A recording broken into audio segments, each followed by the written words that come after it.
செய்திகள் தொடர்கின்றன. சுதந்திர தினத்தை முன்னிட்டு தேனி மாவட்டத்தில் ஏற்றப்பட்ட தேசிய கொடிகளில் காங்கிரஸ் கட்சி சின்னம் பொறிக்கப்பட்டிருந்தது சர்ச்சையை ஏற்படுத்தி உள்ளது. தேனி மாவட்டம் கூடலூரில்தான் தேசிய கொடியை இழிவுபடுத்தும் இந்த சம்பவம் அரங்கேறியுள்ளது. சுதந்திர தினத்தை முன்னிட்டு காங்கிரஸ் கட்சியினர் கூடலூரின் பல்வேறு இடங்களில் தேசிய கொடியை ஏற்றினர்.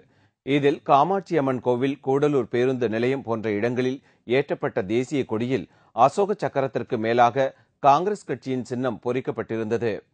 காங்கிரஸ் கட்சியினரின் இந்த அத்துமீறிய செயலுக்கு அப்பகுதி மக்கள் கடும் கண்டனத்தை தெரிவித்துள்ளனர். அசோக சக்கரம் பின்னாடி இருக்க மேலே கை சின்னத்தை பதிவு செய்து அந்த கொடியை பறக்க விட அந்த காட்சியை அந்த நண்பர்களிடம் காட்டிய பொழுது நான் அதிர்ச்சி அடைந்தேன். அசோக சக்கரத்தோடு இணைந்த தேசிய கொடியில் அவர்கள் கை சின்னத்தை பதிவு செய்து பறக்க விட்டிருக்கிறார்கள். கண்டிக்கிறது மார்க்சிஸ்ட் கட்சியின் சார்பாகவும் நான் சட்டமன்ற உறுப்பினர் என்கிற முறையில் இதை கண்டிக்கிறேன். உடனடியாக மத்திய அரசின் மீது தலையிட்டு உரிய நடவடிக்கை எடுக்க வேண்டுமா? நாட்டின் 66வது சுதந்திர தினம் நேற்று கொண்டாடப்பட்டது. இதனையடுத்து தேனி மாவட்டத்தில் உள்ள அரசு அலுவலகங்கள், பள்ளிகளில் தேசிய கொடி ஏற்றப்பட்டது. தேசிய கொடியில் காங்கிரஸ் கட்சியின் சின்னம் பொறிக்கப்பட்ட சம்பவம் அப்பகுதியில் பெரும் சர்ச்சையை ஏற்படுத்தி உள்ளது. சிவகங்கை அருகே அரசு ஆரம்ப சுகாதார நிலையத்தில் கழிவுநீர் தொட்டி கட்டுவதற்காக தோண்டப்பட்டிருந்த குழியில் 2 சிறுவர்கள் தவறி விழுந்து உயிரிழந்தது அப்பகுதியில் பெரும் சோகத்தை ஏற்படுத்தி உள்ளது. அங்குள்ள இடையவளசை கிராமத்தில் புதிதாக அரசு ஆரம்ப சுகாதார நிலையம் கட்டப்பட்டு வருகிறது. இங்கு கழிவுநீர் தொட்டி கட்டுவதற்காக குழி ஒன்று தோண்டப்பட்டிருந்தது. அந்த குழியில் சமீபத்தில் பெய்த மழைநீர் தேங்கியுள்ளது. இதை அறியாமல் அப்பகுதியில் விளையாடிக் கொண்டிருந்த அதே பகுதியைச் சேர்ந்த 2 சிறுவர்கள் கழிவுநீர் தொட்டிக்காக தோண்டப்பட்டிருந்த குழியில் தவறி விழுந்து தண்ணீரில் மூழ்கி உயிரிழந்தனர். ஒரே நேரத்தில் 2 சிறுவர்கள் பலியான சம்பவம் அப்பகுதியில் பெரும் சோகத்தை ஏற்படுத்தி உள்ளது. இது ஆரம்ப சுகாதார நிலையம் கட்டுறாங்க. அதுக்கு வேண்டி செப்டி டேங்க் தோண்டி 20 நாளாச்சு. 20 நாளாக அதை எந்த இதுவும் கட்டாமல் குழியை பக்குவப்படுத்தாமல் அதில் தோண்டிய மண்ணையும் கான்ட்ராக்டுக்காரர் அவரது வீட்டுக்கு எடுத்து போயிட்டார். அனுப்பிட்டாங்க பள்ளிக்கூடம் விட்டு. அங்கன்வாடி பள்ளியிலேருந்து திருப்பி குழந்தைகளை விளையாண்டுக்கிட்டு இருந்த குழந்தைய திடீர்னு போய் விழுந்துருச்சு. குழந்தைய காணாமல் தேடும்போது அதுக்குள்ளே கடந்து தூக்கி ஆஸ்பத்திரி இளையாங்குடி சிஹெச்சுக்கு கொண்டு போகிறோம். கொண்டு போய் அங்கே போஸ்ட்மார்ட்டம் பண்ணி வாங்கி. இதேபோல் சென்னை ஆவடி காமராஜ் நகரைச் சேர்ந்த நடராஜ் என்பவர் தனது வீட்டு கிணற்றை தூர்வார கிணற்றில் இறங்கிய போது விஷவாயு தாக்கியதில் மயங்கி விழுந்துள்ளார்.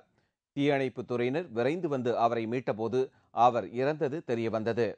இந்த சம்பவம் அப்பகுதியில் பெரும் சோகத்தை ஏற்படுத்தியது.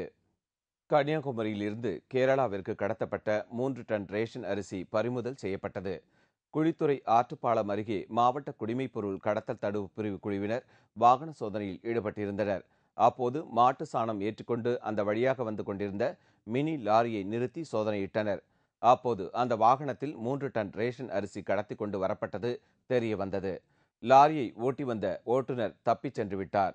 கடத்தலுக்கு பயன்படுத்திய மினி லாரி பறிமுதல் செய்யப்பட்டது. தப்பி ஓடிய ஓட்டுநரை போலீசார் தேடி வருகின்றனர். கன்னியாகுமரி மாவட்டத்திலிருந்து கேரளாவிற்கு ரேஷன் அரிசி கடத்திச் செல்வது தொடர் கதையாகி வருவதாக இப்பகுதி மக்கள் தெரிவித்தனர்.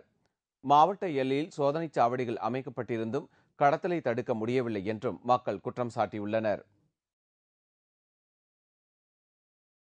கரூரில் அண்மை காலமாக வெயிலின் தாக்கம் அதிகமாக இருந்து வந்த நிலையில் நேற்று திடீரென பெய்த பலத்த மழையால் பொதுமக்கள் மகிழ்ச்சி அடைந்துள்ளனர்.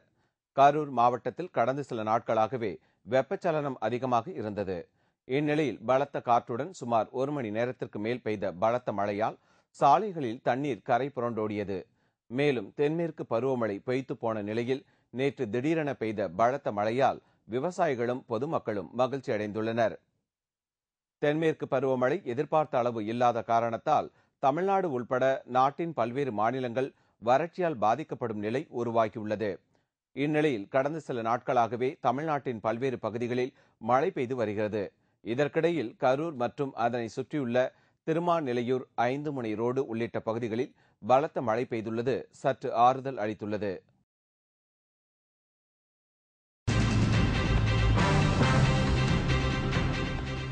ரம்ஜான் பண்டிகையொட்டி சிரியாவில் போர் நிறுத்தம் செய்ய வேண்டும். அமைதி ஒருங்கிணைப்பு குழு வேண்டுகோள். விவரம் இடைவேளைக்கு பிறகு.